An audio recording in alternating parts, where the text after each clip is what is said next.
Nih kayaknya yang nulisnya nih, yang bikin judul nih galau berat nih kayaknya nih.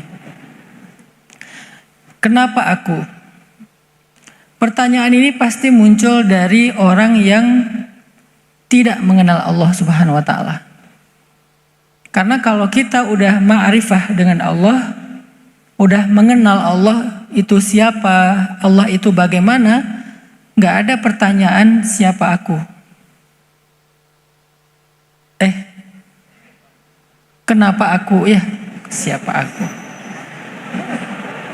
Maaf saya juga baru landing ini teh. Belum connect. Nggak ada pertanyaan kenapa aku. Pertanyaannya kenapa aku? Karena kita nggak kenal dengan Allah yang telah memilih kita untuk sesuatu. Tapi nggak apa-apa lah, walaupun pertanyaannya salah, kita coba akan merenungkan jawaban-jawaban yang membuat kita jadi sedikit bisa mengobati galau. Kan pertanyaan ini muncul dari rasa sakit, muncul dari rasa kecewa, muncul dari rasa marah, muncul karena luka, benar nggak? Ketika kita sakit, marah, kecewa, terluka dengan pengalaman hidup, tiba-tiba kita nanya, ya Allah kenapa aku? Kenapa aku yang menerima semua ini? Kenapa aku yang harus diuji seberat ini? Kenapa aku yang harus mengalami semua ini? Kenapa aku yang harus disakiti? Kenapa aku yang diputusin? Kenapa aku yang dilukai? Kenapa aku yang ditinggalkan? Kenapa aku yang harus sakit? Kenapa aku yang harus dibohongi, di PHP-in, diharkosin? Kenapa aku? Jawabannya, emang kamu yakin cuman kamu sendiri di muka bumi ini yang diuji? Jawabannya dalam bentuk pertanyaan balik. Bagaimana kamu merasa bahwa kamu satu-satunya yang diuji di bumi atau di dunia, sehingga kamu bertanya kenapa aku? Dan seolah-olah pertanyaan ini egois banget ya. Kenapa aku? Kenapa nggak yang lain aja? Berarti kalau yang lain diuji nggak apa-apa gitu. Aku jangan, dia aja deh ya Allah, atau fulan aja ya Allah, fulanah aja ya Allah. Kenapa aku sih? Ya udah yang lain aja. Kesannya kayak egois banget gitu. Kayak orang yang sakit pengen sakitnya dipindahin ke temennya, ke orang lain. Kadang kalau sakit dipindahin ke hewan aja kita nggak tega ya. Kan ada tuh yang sakit bisa dipindahin. Tiba-tiba pindah ke kambing, pindah ke ayam misalnya.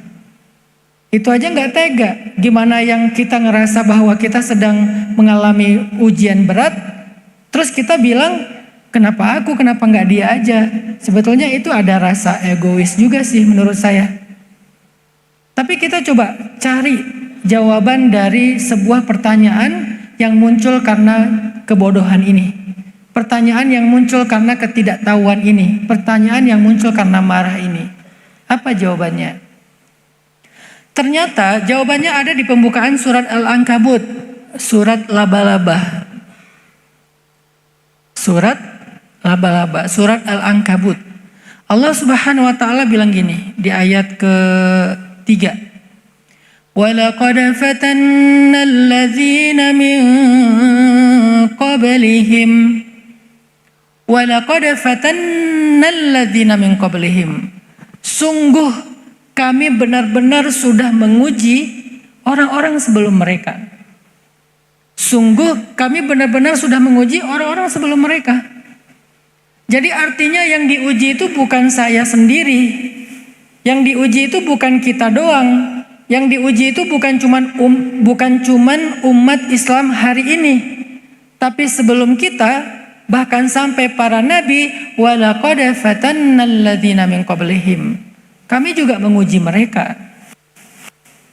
Kami juga menguji mereka. Jadi kami menguji kalian. Maka muncullah kisah-kisah yang sering kita baca, mulai dari yang paling fenomenal itu Bilal bin Rabah. Ada Ammar, ada Yasir, ada Sumayyah, ada Zinnairah, ada Zaid, ada Abdullah bin Mas'ud, ada banyak sahabat. Sebetulnya dan mereka itu bukan cuma diuji karena mereka miskin, yang kaya-kaya juga diuji dengan ujian yang berbeda. Kalau yang miskin mungkin diuji fisiknya, yang kaya diuji hartanya. Ada Suhaib yang kehilangan semua hartanya gara-gara hijrah. Ketika dia mau hijrah, sama Abu Jahal dibilang gini, kamu kan dulu datang dari Rum, Suhaib bin Amr Ar-Rumi. Kamu kan dulu datangnya dari Rom, dari Roma, atau bukan dari Roma sih, dari Romawi.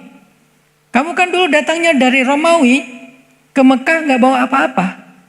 Kemudian di Mekah kamu menjadi orang yang kaya, kamu berdagang dengan perdagangan di pasar-pasar kami.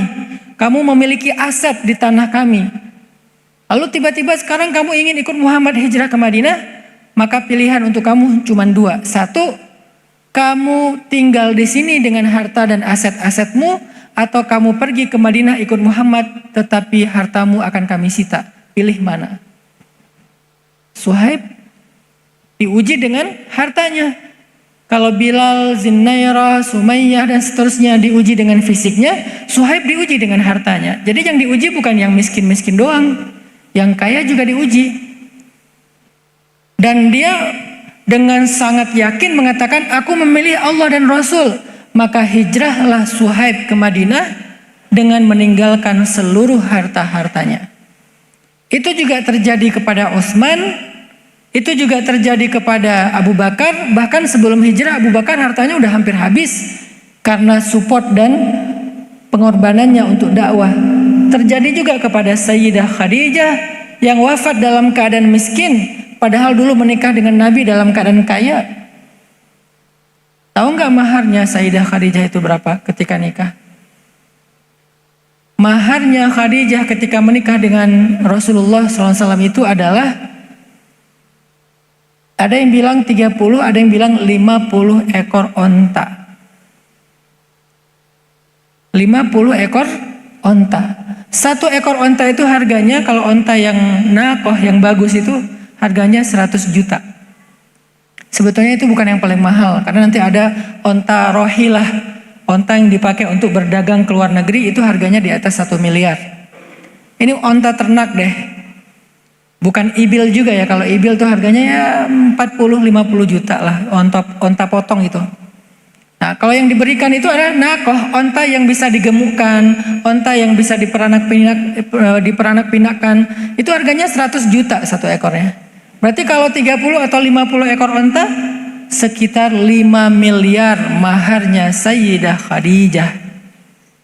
Berapa umur Nabi ketika memberi mahar kepada Sayyidah Khadijah? 25 Hijriah.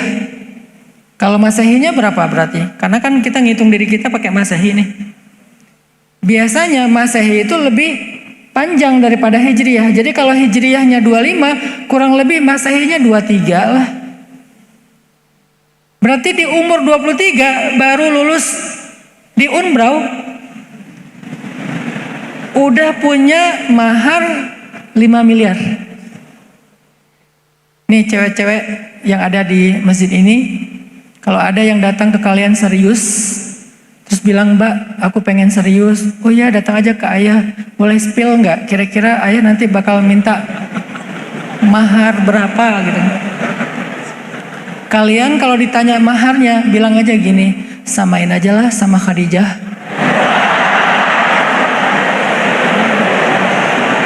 Saya emang nggak mau mahal-mahal, insya Allah biar solehah ya. Biar ada teladan terbaik, samain aja sama Sayyidah Khadijah. Siap nggak kalau ada yang minta mahar seperti Sayyidah Khadijah yang di depan ini? Bismillah, aminkan aja dulu. Siapa tahu kalian punya mahar lebih dari itu insya Allah. Kalau nggak pun, nanti ceweknya ada 2 pilihan, mau kayak Khadijah atau putrinya Khadijah, solehah juga, namanya Fatimah. Maharnya gimana? Minjem dari calon mertua. Dan alhamdulillah ketika saya lamar istri saya, dia minta mahar seperti Sayyidah Fatimah. Jadi saya beruntung dulu tuh maharnya minjem dari calon mertua saya orang Tuban sini. Tapi maksudnya Khadijah itu maharnya aja 5 miliar kurang lebih. Dan kekayaan Rasulullah dengan Khadijah kalau digabung itu angkanya tuh miliaran loh. Angkanya tuh bisa puluhan atau hampir 100 miliar atau mungkin lebih, Allahu a'lam. Yang pasti lebih dari 10 miliar hartanya. Atau mungkin lebih dari 20 miliar hartanya. Habis semuanya sampai ketika Sayyidah Khadijah wafat, hampir-hampir beliau tidak punya warisan untuk Sayyidah Fatimah. Berarti kan memang diuji dengan hartanya. Selain ada sahabat yang diuji dengan fisiknya, ada juga yang diuji dengan perasaannya. Makanya Allah berfirman, Am hasibtum an tadkhulul jannah walamma ya'tikum mathalul ladzina khalau min qablikum massathumul ba'sa'u wad-dharra'u wa zulzilu. Ba'sa, dharra, zulzilu, 3 jenis ujian. Dan pertanyaan di ayat itu mirip dengan di surat Al-Ankabut. Kalau di Al-Ankabut bahasanya ahasiban nas, apakah manusia mengira. Di ayat itu bahasanya am hasibtum, apakah kalian mengira akan dibiarin aja mengatakan saya mau hijrah, saya udah beriman, saya menjadi muslim, akan dibiarin aja? Walamma ya'tikum mathalul ladzina khalau min qablikum, sementara kalian belum ngerasain apa yang pernah dirasakan orang sebelum kalian, berarti ini juga dirasakan oleh orang sebelum kita. Sama banget tuh ayatnya. Cuman ini lebih detail. Ba'sa, dharra, zulzilu, 3 ujian. Ujian fisik, ujian harta, ujian perasaan. Kalau ujian fisik hari ini misalnya sakit, lelah, apalagi misalnya ya kayak yang dialami saudara-saudara kita di Palestina, di Gaza, diperangi, dijajah, itu ujian. Kalau itu sih 3-tiganya sekaligus ya. Ya fisik juga, ya hartanya juga, ya perasaan kehilangannya juga. Kalau ujian harta biasanya dari teman, datang-datang pinjam dulu 100. Nah, itu namanya dharra, ujian harta. Datang minjam, udah gitu lupa, nggak bayar. Tapi dia lagi jalan-jalan, lagi makan-makan, update story, utang nggak bayar. Itu namanya dharra. Yang paling berat menurut saya bukan ba'sa, dharra, walaupun dua-duanya berat. Tapi yang paling berat itu justru zulzilu, diguncang. Dan ini adalah simbol dari ujian perasaan. Zulzilu, diguncang-guncang perasaannya. Tiba-tiba dibikin happy, besoknya dibikin kecewa dan patah hati. Itu zulzilu banget tuh.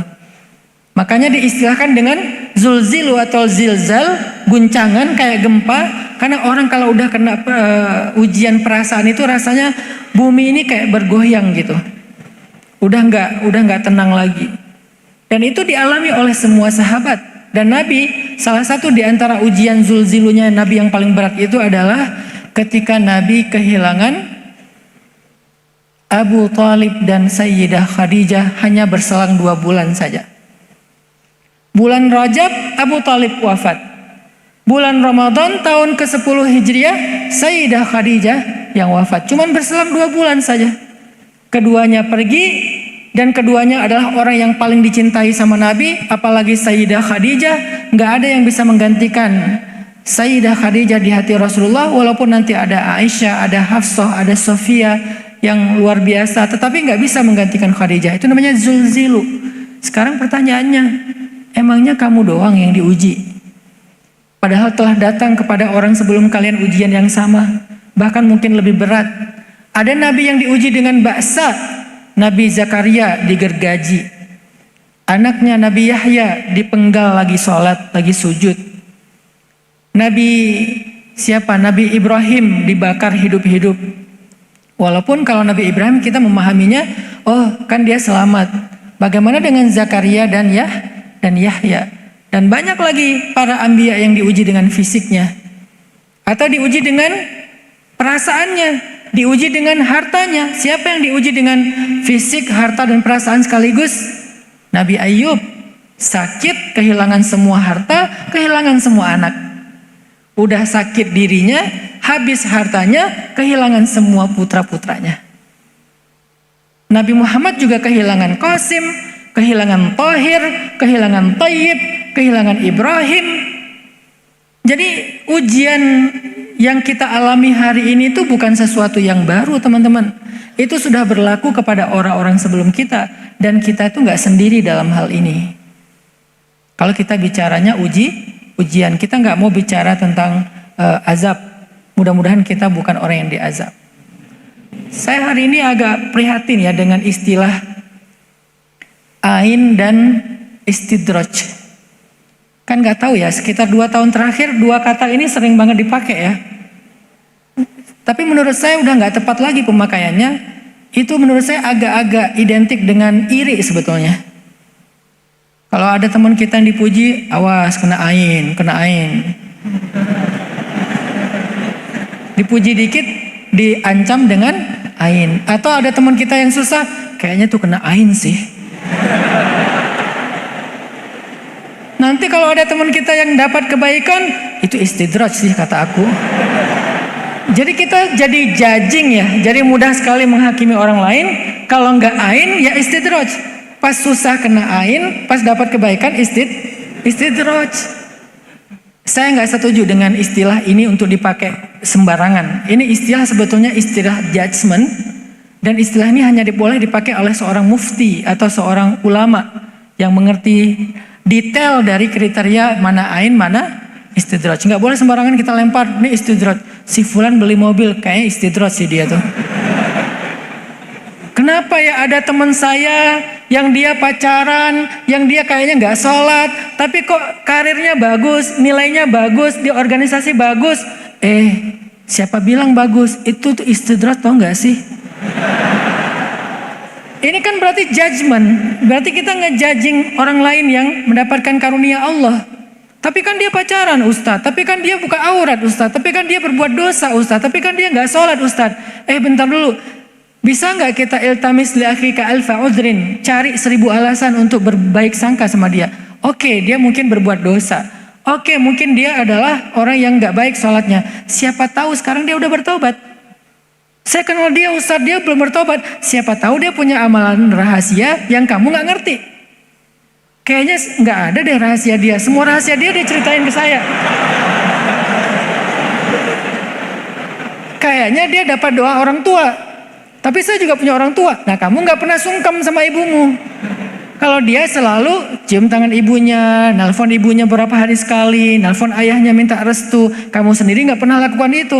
Artinya dia itu bukan lagi istidraj, dia itu lagi dapat nikmat dari Allah. Alasannya Allahu a'lam.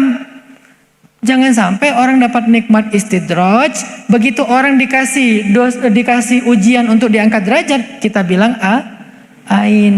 Padahal Nabi kalau ngejenguk orang sakit nggak bilang ain. Nabi bilangnya apa? La ba'sa tahurun insyaallah. Nggak apa-apa, ini pembersih. Nggak apa-apa, ini mengangkat derajat. Nggak apa-apa, ini mengampuni dosa. Berarti kamu bukan dapat musibah, kamu dapat anugerah. Dengan bentuk sakit, dengan bentuk ujian untuk membersihkan dosa dan mengangkat derajat. Kayak gitu cara Nabi bergaul, bukan ketemu orang, kamu dapat ain di mana sih? Nggak gitu ngomongnya. Kalau ada yang dapat nikmat, Masya Allah, semoga berkah, barakallah apa misalnya gitu kan ya. Bukan hati-hati ya, karena itu nggak lama. Padahal ada orang di dalam surat Al-Kahfi yang jelas-jelas istidraj, itu kawannya bilang apa? Qala li sahibihi wa huwa yuhawiruhu akafarta billadhi khalaqaka min turab laula idh dakhalta jannataka qulta ma syaa Allah. Dibilang enggak? Anta apa? Asabatal istidraj. Asabakal istidraj, kamu mendapatkan istidraj. Nggak ngomong gitu. Dia tapi ngomongnya gimana? Kenapa kamu nggak berzikir kepada Allah? Kenapa kamu nggak bersyukur kepada Allah? Kenapa kamu malah kufur kepada Allah? Cuma dinasihatin, bukan? Hadza istidraj kata dia. Ini istidraj untuk kamu. Enggak, padahal jelas-jelas itu istidraj loh. Laki-laki yang kaya banget itu, yang kemudian mengatakan ma'azunnu an tabida hadhihi abada, ini nggak akan pernah binasa lagi, aku akan kalau nanti setelah aku mati pun dapat kebaikan yang kayak gini, bla bla bla lah dia bilang. Temennya yang jelas-jelas paham ini istidraj cuman ngasih nasihat. Akafarta billadzi khalaqaka min turab summa min nutfah summa sawwaka rajula walaula idz dakhalta jannataka qulta masya Allah, kenapa kamu nggak bilang masya Allah? Nah, jadi dinasehatin dulu, nanti ujung-ujungnya ketika memang nggak bisa dinasehatin baru ada basyiran, ada nadhiran, ada busyra, ada nadra, ada berita gembira, ada peringatan. Nah, jadi teman-teman, kalau kita lagi dapat ujian ini bukan kita sendiri yang ngerasain, tapi orang-orang sebelum kita pun merasakan hal yang sama. Ini poin pertama dari pertanyaan kenapa aku? Ternyata bukan kamu sendiri. Jadi setelah ini diganti pertanyaannya, kenapa kami? Bukan kenapa aku, kenapa kami? Atau kenapa mereka? Karena kita nggak sendiri, kita nggak sekelompok, kita nggak segenerasi. Kita dan orang-orang sebelum kita ngalamin hal yang sama. Jadi semuanya sama. Sekarang pertanyaannya dirubah lagi. Kenapa? Udah segitu aja. Dari kenapa aku, jadi kenapa kami, ternyata juga nggak cukup. Maka pertanyaan yang paling tepat adalah kenapa? Apa hikmahnya? Apa pelajarannya? Sehingga aku diuji, sehingga kami diuji, sehingga mereka diuji, apa pelajarannya? Disitulah kita akan belajar yang namanya hikmah.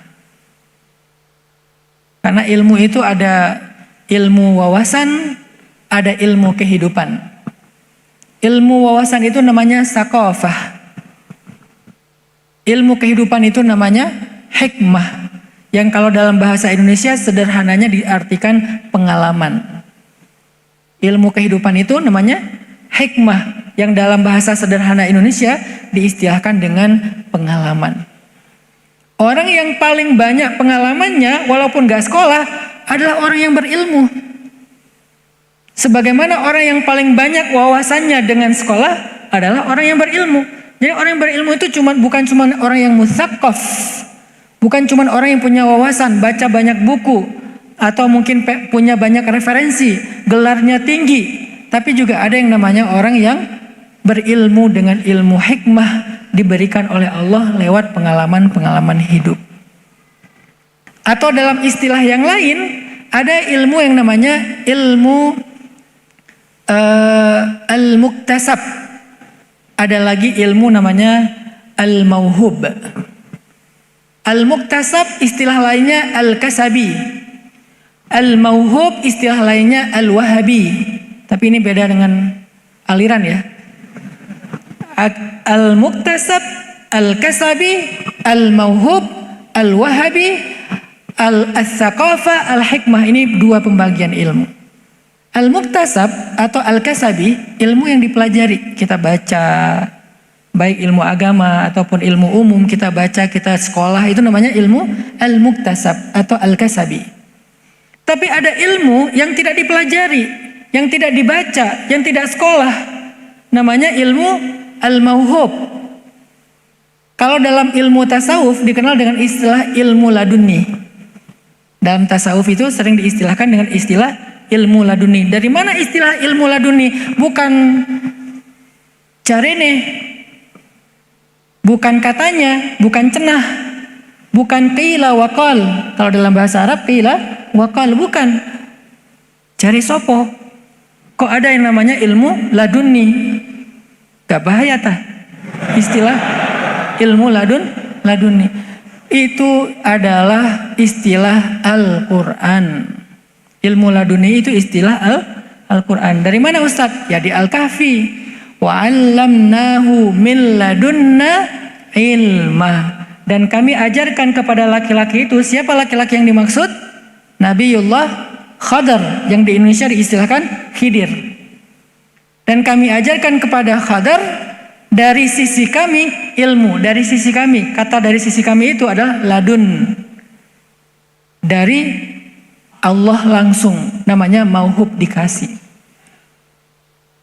Nah, ketika Allah Subhanahu wa taala memberikan ilmu kepada seorang hamba yang sifatnya pengalaman hidup, dalam bahasa lain juga diistilahkan dengan hikmah, al-isabah fil qauli wal amal, definisinya. Tepat dalam ucapan, tepat dalam perbuatan. Dan itu namanya hikmah. Balik lagi ke cerita tadi, apa hikmahnya ketika kita diuji? Apa hikmahnya ketika kita diberikan masalah? Sama dengan apa hikmahnya ketika kita dikasih tugas sekolah. Makanya saya sengaja membahas tentang pembagian ilmu, karena kalian adalah para pelajar, kalian adalah para mahasiswa-mahasiswi, kalian adalah orang-orang yang berpendidikan. Kalian sangat memaklumi ketika dosen kalian ngasih tugas, ya. Walaupun agak-agak komplain dikit ketika tugasnya banyak, tapi kalian kerjakan juga. Dan kalian ikhlas dengan itu. Kenapa? Kalian tahu di balik tugas-tugas itu, di balik proyek-proyek itu, di balik susah payahnya kalian belajar dari 1 tahun sampai 4 tahun, dilanjutkan lagi 2 tahun, dilanjutkan lagi 2 tahun. Kalau di Indonesia per jenjang itu 2 tahun, S2, S3. Bahkan ketika saya kuliah di Mesir, S2-nya rata-rata teman-teman paling cepat tuh 5 tahun.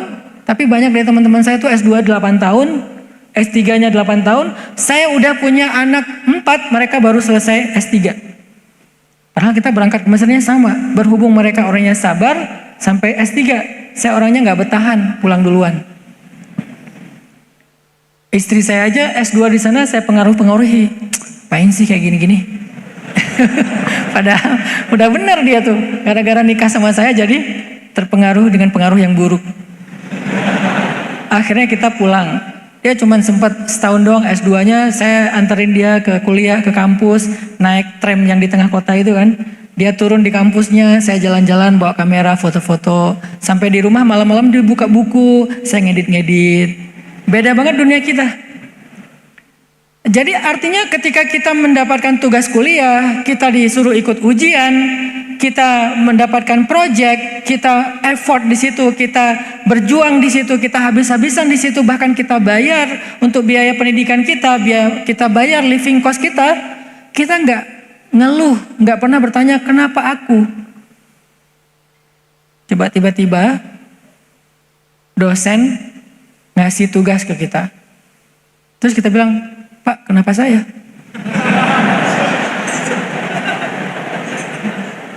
Makanya di awal saya bilang ini pertanyaan orang yang bingung ini. Pertanyaan orang yang gak kenal Allah nih. Kan sederhana jawabannya, karena kamu mahasiswa aku.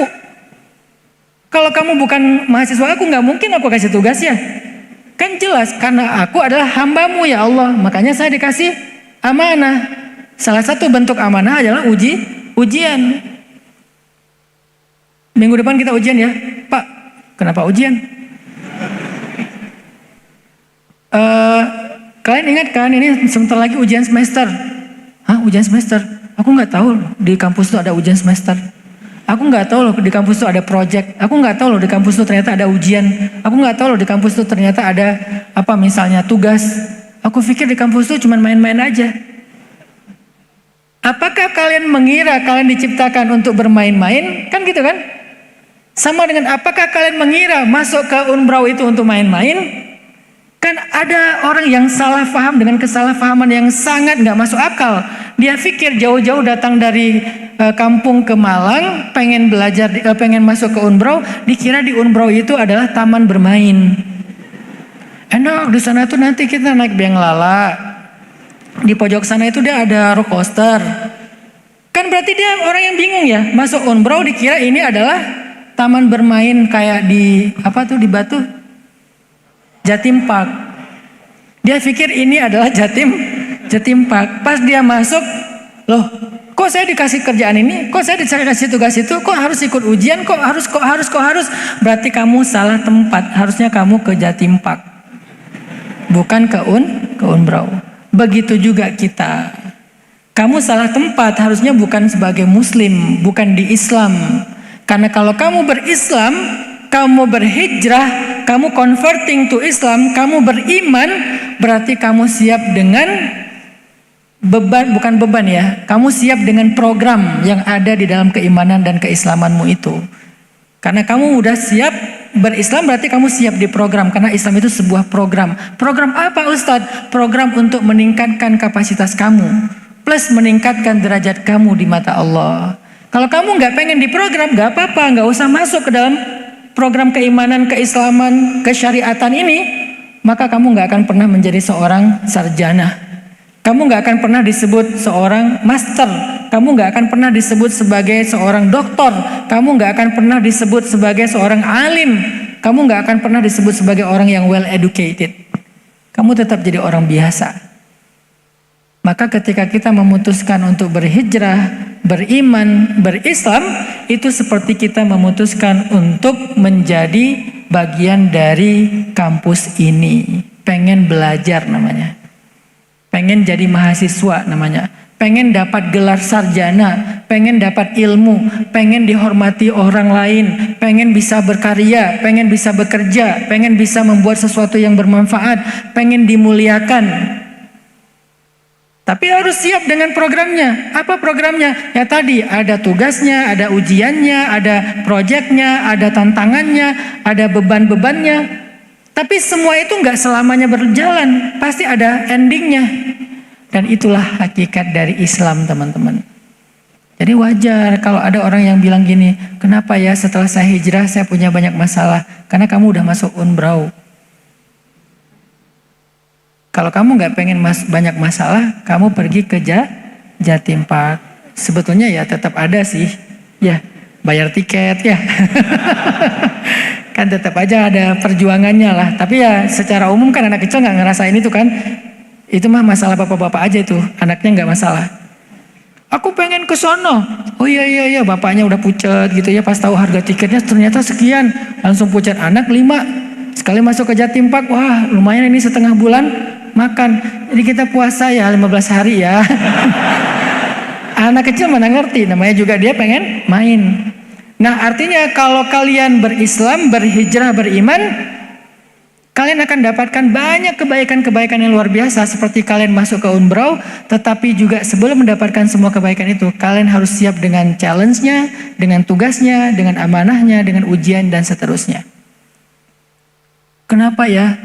Aku pikir ujiannya beratnya cuma pas masuk doang, tapi makin lama makin berat ujiannya. Makin lama makin berat. Ujung-ujungnya puncaknya ketika udah semester terakhir, malah ujiannya berat banget. Sampai stres, gak tidur bermalam-malam, berhari-hari, berminggu-minggu. Kalau ujiannya makin berat, artinya bentar lagi mau lulus.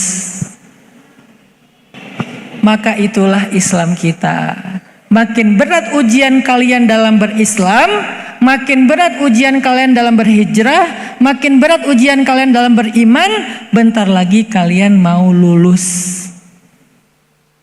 Nah, dalam bahasa siklus keislaman, dua ini disebut dengan dua fase, yang satu disebut ibtila, yang kedua namanya tamkin. Dalam bahasa keislaman kita, fase sekolah itu namanya fase ibtila, fase ujian dari kata bala. Fase ibtila, memang diuji, emang kayak gitu, semuanya akan mengalami hal yang sama. وَلَنَبْلُوَنَّكُمْ بِشَيْءٍ مِّنَ الْخَوْفِ وَالْجُوعِ وَنَقْصٍ مِّنَ الْأَمْوَالِ وَالْأَنفُسِ وَالثَّمَرَاتِ. Itu namanya fase ibtila, masa-masa diuji. 4 tahun, 5 tahun, 10 tahun. Kalau di kampus kan 4 tahun Ustadz, kenapa ini saya udah lebih dari 4 tahun? Karena kampusnya beda. Kan setiap kampus punya kebijakan. Kampus yang bernama iman, kampus yang bernama Islam, kampus yang bernama hijrah itu fase ibtilanya beda-beda di setiap orang. Dia bukan standarisasi, tapi personalisasi. Jadi kamu dikasihnya setahun, kamu 10 tahun, kamu 3 tahun, kamu 2 tahun, beda-beda. Bagaimana kita tahu Ustadz kapan lulusnya? Pertanyaan kapan lulusnya itu kalau dalam bahasa Al-Quran disebut dengan mata nasrullah. Kapan datangnya pertolongan Allah? Kapan ya menangnya? Kapan ya lulusnya? Kata Allah, ala inna nasrallahi qarib. Bentar lagi. Tapi udah 5 tahun, bentar lagi. Tapi udah 10 tahun, bentar lagi tuh. Kenapa saya bilang bentar lagi? Apa maksud dari kata-kata di dalam ayat itu? Karena saya dulu di Al-Azhar belajar tafsir ya, jadi kita kayak dibedah gitu per kata. Kenapa kok jawabannya bentar lagi? Kenapa nggak jawabannya setelah melalui ini? Atau setelah setahun misalnya? Kenapa nggak jawabannya itu fix? Kenapa nggak jawabannya itu dalam bentuk angka? Kenapa jawabannya itu dalam bentuk janji sebentar lagi? Ternyata filosofinya adalah semakin berat ujian, berarti semakin dekat dengan kemenangan. Jadi kalau udah bertanya kapan, nggak tahan lagi, nggak kuat lagi, oh berarti kamu udah dekat dengan kemenangan. Makanya tadi saya bilang dalam analogi kampus, semakin banyak tugas yang diberikan kepada kalian, semakin berat tugas-tugas yang kalian kerjakan, itu artinya sebentar lagi kalian mau lulus. Fase ujian itu disebut dengan fase ibtila. Semuanya ngalamin, termasuk para nabi, termasuk Nabi Muhammad SAW. Bahkan Nabi Muhammad ujiannya itu bukan cuman fase makiyah doang. Sebelum beliau ketemu dengan Sayyidah Khadijah, hidup beliau juga udah berat kan? Alam yajidka yatiman, dhallan, ailan. Beliau sendiri yatim, beliau nggak punya harta, beliau nggak punya kecukupan, beliau nggak punya keluarga inti, beliau cuma tinggal di rumah pamannya yang paling miskin. Itu ibtilanya Nabi secara pribadi. Nanti ibtilanya Nabi dalam dakwah, sejak pertama beliau mendapatkan risalah di usia 40 tahun. 10 tahun pertama berat banget, atau 13 tahun pertama selama di Mekah itu secara total berat banget. Di Madinah pun nggak langsung ringan, pelan-pelan, nanti kemudian baru ada kemenangan-kemenangan. Itulah fase ibtila. Setelah fase ibtila, masuk kepada fase kedua, namanya fase tamkin. Fase tamkin itu dalam bahasa kita fase kemenangan. Maka muncullah ayat-ayat tamkin. Di antara ayat tamkin di surat Al-Baqarah yang tadi, وَلَنَبَلُوَنَّكُمْ بِشَيْءٍ مِّنَ الْخَوْفِ وَالْجُوعِ وَنَقْصٍ مِّنَ الْأَمْوَالِ وَالْأَنفُسِ وَالثَّمَرَاتِ. Ibtila. Tamkinnya وَبَشِّرِ الصَّابِرِينَ. Sampaikan berita gembira kepada orang yang sabar. Apa berita gembiranya? Banyak. Ulaika alaihim salawatu min rabbihim wa rahmah. Mereka mendapatkan salawat dari Allah, mendapatkan rahmat dari Allah. Itu kalau urusannya urusan langit. Kalau urusan bumi, urusan bumi itu kalau dalam bahasa Nabi Nuh, yursilis sama alaikum midrara wa yumdidukum bi amwalin wa banin wa yaj'al lakum jannatin wa yaj'al lakum anhara. Itu namanya tamkin. Atau kalau dalam bahasa surat yang lain, inna fatahna laka fatham mubina. Atau dalam bahasa surat yang lain, idza jaa nasrullahi wal fath. Atau dalam surat yang lain, alam yajidka yatiman. Itu fase apa? Alam yajidka yatiman, fase apa? Ibtila. Fa'awa, fase tamkin. Wa wajadaka dhallan. Ibtila. Fahada, tamkin. Wa wajadaka ailan. Ibtila. Fa'aghna, tamkin. Jadi dalam hidup kita sebagai seorang mukmin, muslim, muhajir, kita harus melalui dua fase ini. Tapi yang paling panjang adalah yang kedua, fase tamkin. Ibtila itu nggak panjang. Sepanjang-panjangnya ibtila, tetap dia nggak sepanjang tamkin. Makanya jangan berkeluh kesah, karena ibtila kita itu nggak abadi. Fa inna syada'ida la tadum. Sesungguhnya ujian itu enggak abadi. La tadum, enggak akan abadi. Tunggulah yaumut tamkin, hari kemenangan, yaumul fath, idza jaa nasrullahi wal fath. Jadi kalau sekarang dikasih ujian, jangan lagi nanya tentang kenapa saya. Kenapa ujian? Kenapa setelah hijrah kok banyak masalah? Karena kamu masuk unbrau, bukan masuk jatim pak. Sederhana logikanya. Ya udah deh kalau gitu saya nggak mau jadi masuk unbrau, mau di jatim pak aja. Ya udah, nggak apa-apa. Berarti kamu nggak akan pernah disebut sebagai sarjana, Kamu gak akan pernah dapat life skill, hard skill, segala macam skill. Kamu gak akan pernah dihormati orang. Kamu gak akan pernah dianggap dewasa. Kamu gak akan pernah dikasih pekerjaan atau mendapatkan pekerjaan atau membuat pekerjaan. Kamu gak akan pernah menjadi orang yang eksis. Kamu tetaplah sebagai anak kecil dan selamanya dalam keadaan lemah dan tidak mulia. Itu pilihan masing-masing. Aku gak mau hijrah. Aku gak mau beriman. Aku gak mau menerapkan syariat, aku gak mau menjalankan agama Allah, biar gak diuji. Gak apa-apa, berarti selamanya di mata Allah kamu menjadi orang yang biasa-biasa aja. Tapi kan kalau misalnya pengen jadi orang yang biasa, yang luar biasa di mata Allah, mulia di mata Allah, aku takut gak kuat. Bismillah, biasanya kalau dilihat dari jauh itu emang agak mengerikan. Jalanin aja dulu. Setelah dijalani ternyata benar Ustaz gak kuat, jalanin lagi. Sampai kapan? Bentar lagi. Usia berapa Sayyidah Khadijah mendapatkan jodoh yang tepat? 40 tahun. Sebelumnya bukan jodoh, sebelumnya itu ujian. 2 kali menikah, 2 kali ujian. Ujian menikah yang pertama suaminya meninggal, menikah yang kedua bercerai. Berarti belum ketemu jodoh kan ya? Ibaratnya 2 kali diputusin kalau dalam bahasa anak muda sekarang. Menikah yang pertama ditinggal, menikah yang kedua putus. Kalau dalam bahasa pacaran, yang pertama ditinggal, yang kedua putus. Ustadz, saya baru ditinggal. Harusnya hari ini saya menikah. Tetapi sebulan yang lalu dia hilang jejak. Saya tracking, gak ketemu. Ada sih akun yang mirip dengan akun dia, tapi di private. Saya udah request pakai akun fake saya. Gak di approve sama dia Ustadz. Kayaknya dia udah ninggalin saya. Dia ngerasa ditinggalkan. Sayyidah Khadijah pernah ngerasa kayak gitu. Atau gak cocok. Akhirnya setelah itu saya dekat lagi sama seseorang. Tapi kok gak nyaman ya Ustadz, gak nyambung ya Ustadz. Akhirnya kita putus. Sayyidah Khadijah juga pernah mengalami. Walaupun bukan dalam arti negatif. Menikah sih halal. Cuman tetap gak berhasil. Lalu setelah 2 kali belum berhasil. Saya gak mau bilang gagal ya. 2 kali belum berhasil. Saya sekarang harus hati-hati banget dengan diksi ya. Trauma bisa viral lagi di Lambe Syariah. 2 kali belum berhasil. Akhirnya Sayyidah Khadijah sabar, nungguin sampai umur beliau 40 tahun. Tiba-tiba datanglah seseorang yang sangat luar biasa istimewa. Kebayang gak penantian Sayyidah Khadijah itu berbuah? Seorang suami yang gantengnya super duper ganteng, keren banget, soleh banget, baik banget, bertanggung jawab banget. Bahkan dia adalah kekasih Allah, bukan cuma kekasih istrinya. Siapa di antara kalian yang mau seperti Sayyidah Khadijah? Enggak Ustadz. Mau enggak kayak Khadijah? Enggak mau?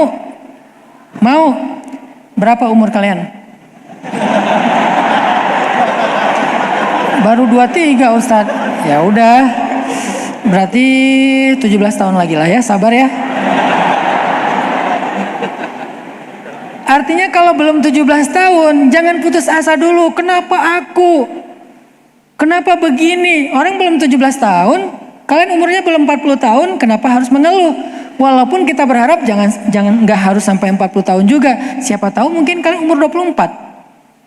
Tapi baru 13 tahun udah ngeluh, Ustadz saya punya jodoh nggak ya? 13 tahun baru lulus. Kemenangan yang paling besar, jannah indallah, surga di sisi Allah. Makanya itu abadi. Sebelum jannah akhirat ada jannah mbak jannah di dunia.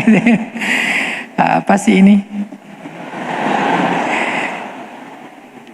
Ya, oke. Inilah hakikat kehidupan teman-teman. Bahwa kita menjadi seorang muslim, menjadi seorang muhajir. Apa arti menjadi seorang muhajir? Berhijrah.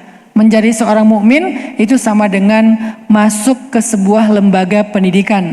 Namanya pendidikan langit. Pendidikan Rabbaniyah. Pendidikan Allah langsung yang ngedidik kita. Lewat apa dididiknya? Bukan lewat membaca buku, tetapi dengan membaca pengalaman hidup.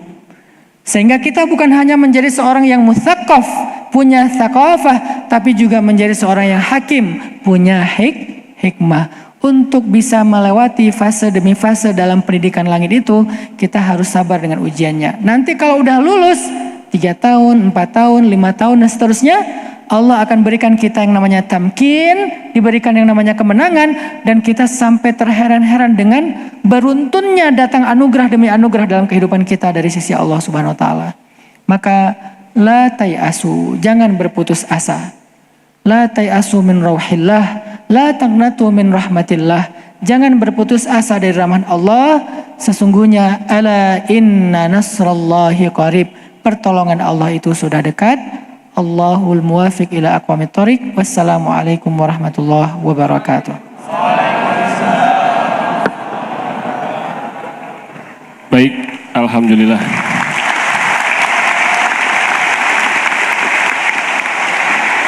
Takbir! Allahu Akbar! Alhamdulillah. Sampai goyang kayaknya, Ustaz. Punten Ustaz, abdi teh kapungkur di Bandung 5 tahun. Santrinya Hakim di Darut Tauhid Muhun. Tos. Oh, alhamdulillah. Maaf ya, kangen-kangenan dulu ya. Satu area Bandung. Baik Ustaz, izin habis ini kita ada Q&A. Ada tanya jawab. Karena waktunya terbatas, 1 orang ikhwan, 1 orang akhwat, ya. Yang ingin bertanya tolong angkat kaki. Salah ya. Tolong angkat tangannya. Nah, bismillah. Mau saya yang pilih? Bismillah, bismillah, bismillah. Aduh, yang mana ini? Banyak ya, bingung ini.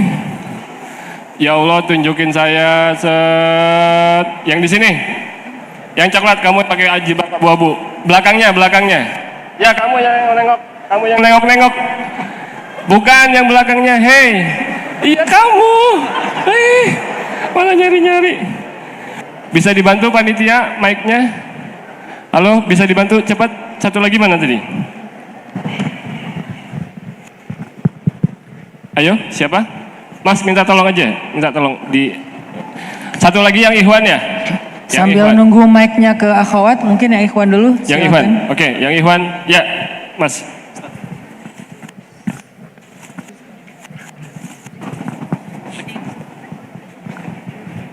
Betul. Kakak, mana tadi?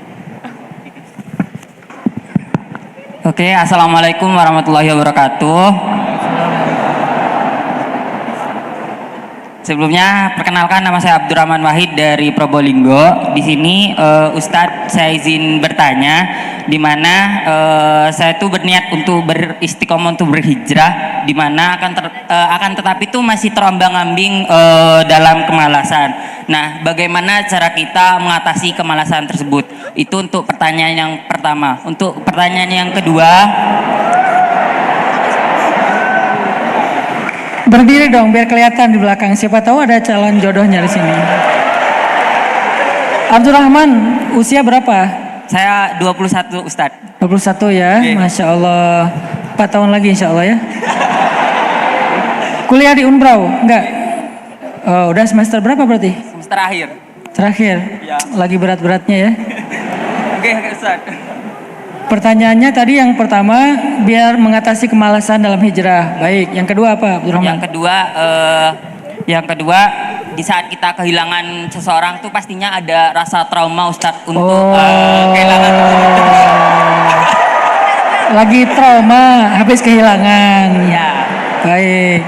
Dalam artian itu meninggal Ustadz. Nah, cara kita mengatasi trauma akan kehilangan seseorang tersebut tuh bagaimana Ustadz? Terima kasih. Baik, terima kasih.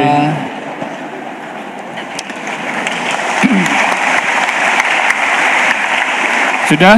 Yang akhwat? Saya tampung dulu ya. Oh, mau dijawab dulu atau? Saya tampung dulu aja nanti sekalian. Tampung dulu, sebentar Ustadznya sambil. Sekaligus informasi yang belum mendapatkan gift, ya nanti setelah yang sudah kemarin registrasi infak, kemudian belum mendapatkan gift, sudah daftar, nanti selesai acara bisa ambil di meja registrasi ya. Oke, baik, yang akhwat Mbak silakan. Assalamualaikum warahmatullahi wabarakatuh. Waalaikumsalam warahmatullahi wabarakatuh. Sebelumnya saya ingin mau mengucapkan terima kasih karena sudah diberikan kesempatan untuk menyampaikan beberapa keresahan serta pertanyaan yang mungkin banyak dirasakan oleh teman-teman yang ada di sini. Perkenalkan, nama saya Herlina Hesti Pamungkas.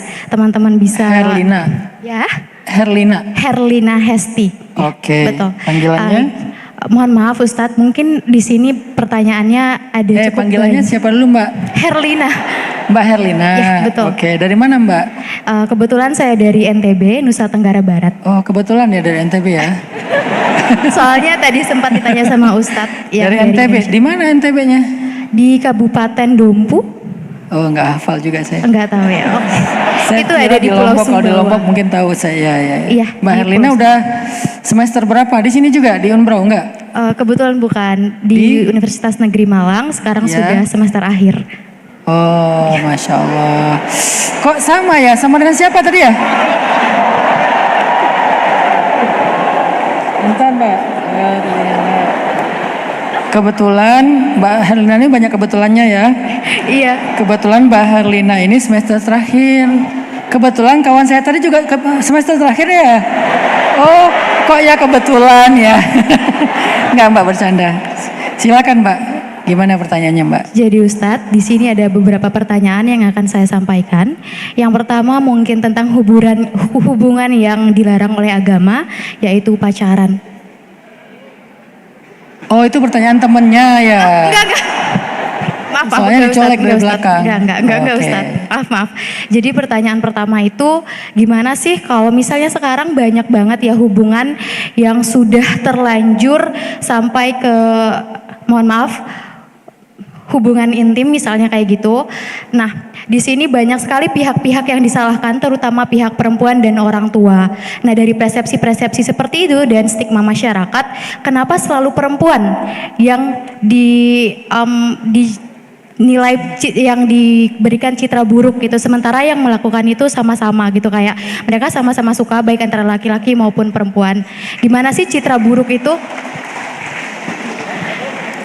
Gimana? Aspirasi. Mohon maaf Ustadz, Ya. gimana citra buruk itu selalu mempengaruhi perempuan gitu Ustadz. Padahal selama ini kita semua tahu di sini hubungan seperti itu tidak bisa dilakukan hanya dengan diri sendiri gitu loh Ustadz. Maksudnya kayak perempuan laki-laki kalau melakukan hal itu pasti dari perasaan mau sama mau Ya. kayak gitu Ustadz. Lalu yang kedua, saya sebagai mahasiswa semester akhir tentu saja banyak sekali keresahan seperti yang sebelumnya sudah disampaikan mengenai masa depan ya Ustadz. Dan sedikit banyak hal ini mempengaruhi pikiran saya dan kebetulan Oke, another kebetulan, boleh. ya, kebetulan temanya hari ini tuh Dear Allah, mengapa harus aku? Kayak gitu Ya. kan. Nah, untuk mahasiswa semester akhir seperti saya ini sangat banyak sekali ujian untuk menyelesaikan skripsi dan lain sebagainya. Apalagi sekarang juga pasti memikirkan gimana sih ke depannya dapat kerja apa enggak kayak gitu Ustadz. Nah, saya sendiri mau gimana sih pemikiran-pemikiran seperti itu, seperti yang sudah disampaikan sama Ustadz tadi. Meskipun kadang kita sudah diberikan nasihat, meskipun kadang kita sampai sudah ke psikolog, ke psikiater kayak gitu-gitu, tapi tetap saja pemikiran-pemikiran seperti itu sedikit banyak mempengaruhi bagaimana kita mengambil keputusan gitu Ustadz. Dan hal itu bukan lagi jadi rahasia karena sekarang sudah banyak sekali kejadian-kejadian bunuh diri dan lain sebagainya. Padahal kan kalau misalnya ditanyakan soal iman, soal sholat, mereka melakukan sholat, mereka beribadah kepada Tuhan. Tapi banyak sekali kejadian-kejadian seperti itu yang menimpa remaja-remaja atau remaja akhir seperti saya ini Ustadz, seperti itu.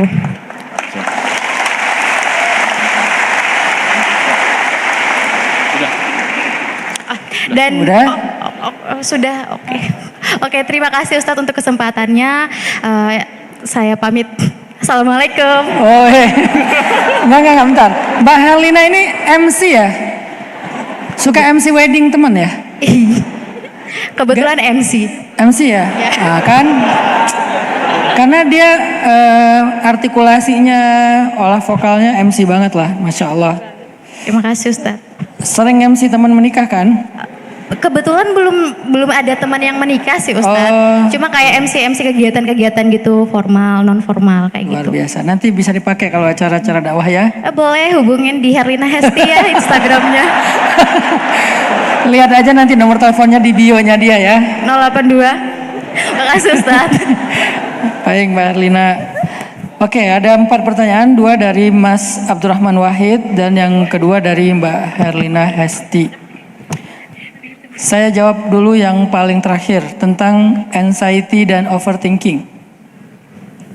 Karena itu salah satu masalah yang lagi banyak dirasakan oleh anak muda, rasa serangan kecemasan atau overthinking yang membuat kita nggak bisa tidur, yang bikin kita kayak galau tentang apa yang sebetulnya belum terjadi.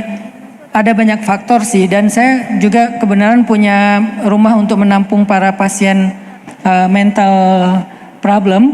Jadi saya juga cukup sering bersinggungan dengan dunia mental issue. Ada banyak faktor Mbak Herlina dan teman-teman semuanya. Tapi salah satu faktor yang selama ini sering kita abaikan adalah makanan yang kita makan. Jangan berpikir yang namanya anxiety itu atau overthinking itu hanya masalah psikis. Seolah-olah itu gara-gara kita sedang lagi stres. Oke, itu bisa jadi faktor. Tapi tanpa kita sadari, bisa jadi itu karena emang jenis makanan atau makanan yang sering kita konsumsi itu udah mempengaruhi neurologi kita, mempengaruhi cara berpikir kita, saraf-saraf kita, sehingga juga psikis kita ikut terpengaruh. Makanan yang terlalu banyak kimianya, makanan yang terlalu banyak hal-hal yang membahayakan kesehatannya.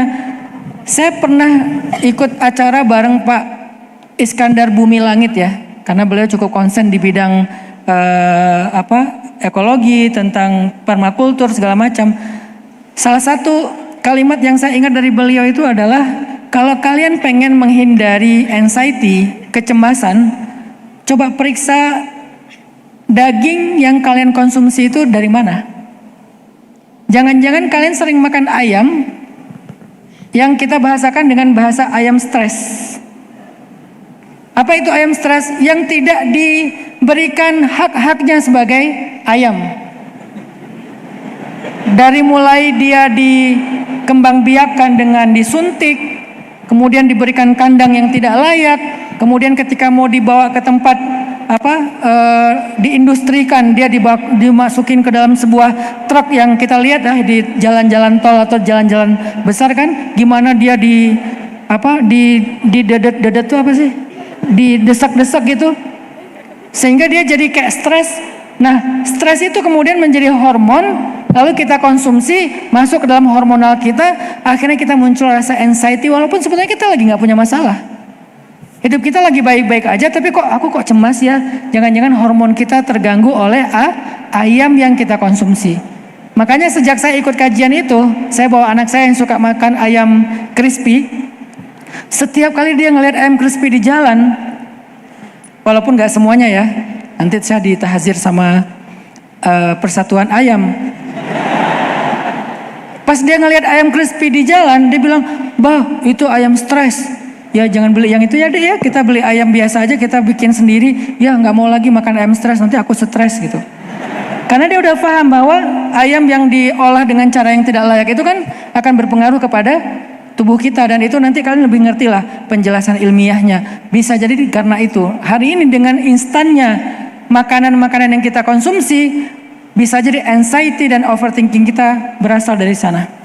Sehingga Nabi mengatakan, atib mat'amak, perbaiki makananmu yang halalan thayyibah. Jadi bukan hanya masalah lagi stres dan banyak tekanan. Saya yakin Mbak Herlina ini adalah orang yang insya Allah kuat menghadapi masalah. Tetapi coba Mbak Herlina dan teman-teman semuanya, kita perhatikan lagi makanan yang kita makan itu apa. Itu singkat di antara sekian banyak faktor-faktor dan jawaban. Kemudian pertanyaan yang berikutnya, bagaimana mengatasi malas berhijrah? Almar'u ala dini khalilih, kata Nabi. Seseorang itu tergantung circle-nya. Ini terjemahan anak muda ya. Almar'u ala dini khalilih. Seseorang itu tergantung circle-nya. Kalau circle-nya positif, dia ke bawah positif. Kalau circle-nya negatif, dia ke bawah negatif. Maka carilah suhbah solihah dan bi'ah solihah. Apa itu suhbah solihah? Suhbah solihah itu adalah circle positif. Bi'ah solihah itu adalah vibe positif. Carilah circle dan vibe positif.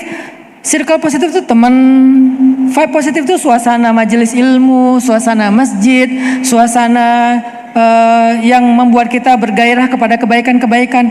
Kenapa ketika kita umroh ya, kita jadi rajin banget beribadah selama di sana?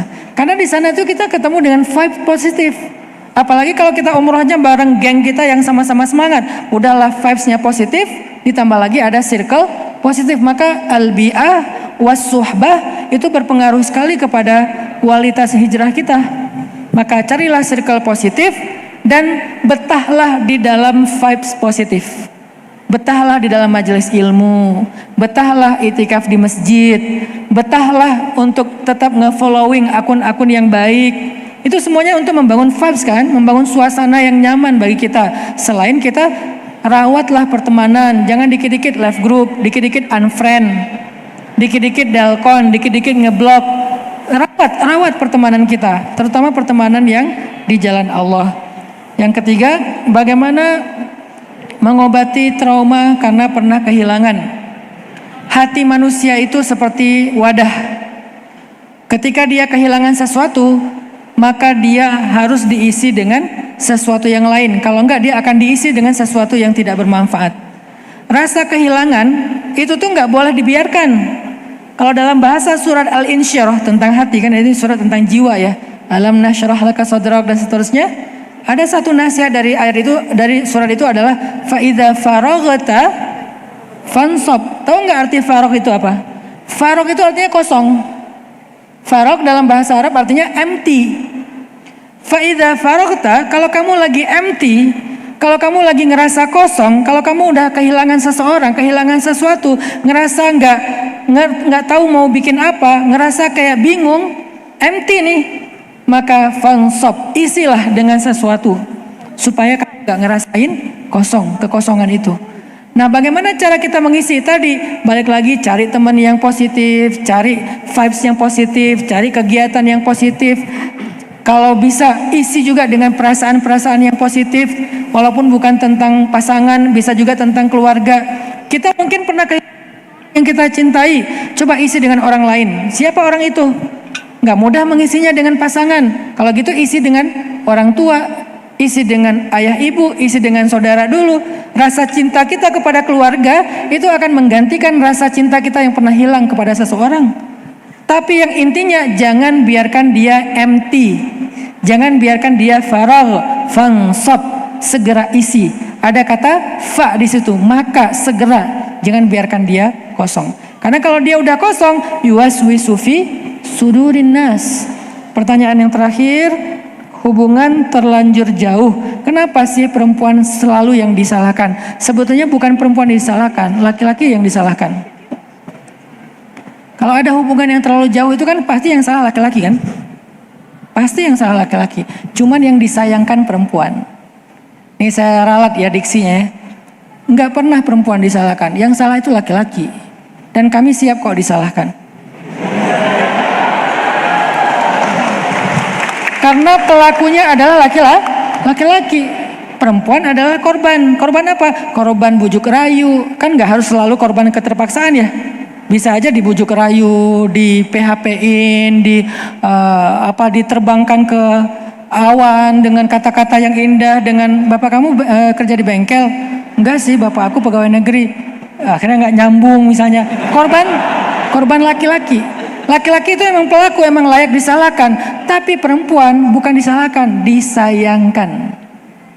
Kenapa kalian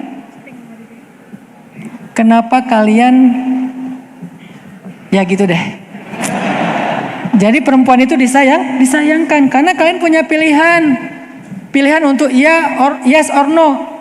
Maka sangat disayangkan. Kenapa kok laki-laki disalahkan, perempuan disayangkan? Karena perempuan itu ketika dia hubungannya terlalu jauh, dia itu memberikan terlalu banyak. Laki-laki tidak memberikan terlalu banyak. Hati-hati ya. Laki-laki itu nggak rugi banyak loh dengan hubungan yang jauh.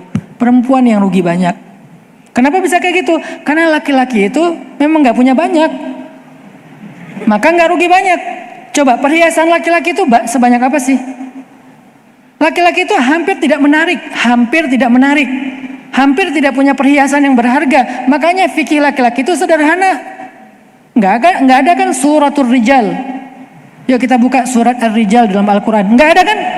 Saking nggak terlalu banyaknya fikih tentang laki-laki, sehingga tidak butuh surat khusus membahas tentang mereka. Tapi perempuan, saking perhiasannya, saking berharganya, saking banyaknya hal-hal yang mulia pada diri kalian, sampai ada surat tentang kalian, dan bukan cuma satu. Ada surat perempuan, ada surat curhat, ada surat pengharaman. Itu tentang kalian semua itu. Surat perempuan An-Nisa, surat curhat Al-Mujadilah, surat pengharaman At-Tahrim. Itu surat-surat tentang kalian. Surat tentang personalnya, ada surat Maryam. Artinya teman-teman yang dirahmati Allah, kalau hubungannya terlalu jauh, yang paling rugi itu perempuan. Makanya kalimat saya adalah sangat disayangkan. Kalian rugi banyak, mereka nggak terlalu rugi banyak. Orang mereka nggak punya banyak. Kalian yang rugi banyak karena kalian punya banyak. Setiap helai rambut kalian itu adalah berharga, maka kalian telah kehilangan hal-hal yang berharga. Setiap ruas kulit kalian itu berharga, kalian telah kehilangan hal-hal yang berharga. Malunya kalian, senyumnya kalian, bahkan bayangnya kalian berharga. Kalian kehilangan banyak. Ali pernah jalan bersama dengan Sayyidah Fatimah, lagi jalan berdua nih, romantisnya Ali sama Fatimah. Ali itu sibuk banget kalau siang-siang jalan sama Fatimah. Sekali di kanan, sekali di kiri, sekali di depan. Fatimah sampai bingung, Ali kamu kenapa sih? Terus kata Ali, aku lagi menutup bayang-bayang kamu, hai Fatimah. Hah, maksudnya aku gak rela orang melihat bayang kamu, karena bayang kamu terlalu berharga. Bayangnya aja nggak boleh dilihat orang, apalagi orangnya. Coba bayangin, saking sayangnya Ali kepada Fatimah. Wahai para perempuan, ketahuilah bahwa bayang kalian aja berharga, apalagi diri kalian. Diri kami aja nggak berharga, apalagi bayang. Jadi kalau ada hubungan yang terlalu jauh, kami itu nggak terlalu rugi banyak dalam urusan dunia ya. Kalau urusan akhirat semuanya menanggung dosa. Kalau urusan dunia kami nggak rugi banyak. Orang kami nggak punya banyak. Kalian yang rugi banyak karena kalian punya banyak hal yang mulia dan berharga. Ibarat ada dua orang, yang satu bawa uangnya banyak, yang satu bawa uang sedikit. Ketika kehilangan, yang satu dibilang kamu rugi banyak karena dia bawanya banyak. Yang ini dia mah cuma rugi sedikit, makanya dia ya easy going aja, santai. Orang dia hilangnya cuma misalnya 50.000, yang ini hilangnya 50 juta. Coba bayangin, yang satu hilang 50.000, yang satu hilang 50, kebanyakan ya 50.000 ya. Yang satu hilang 10.000, yang satu hilang 10 juta. Udah pasti yang 10 juta ini lebih disayangkan, dan yang 10 juta ini adalah kalian, ayatuhan nisa, perempuan. Allahu a'lam.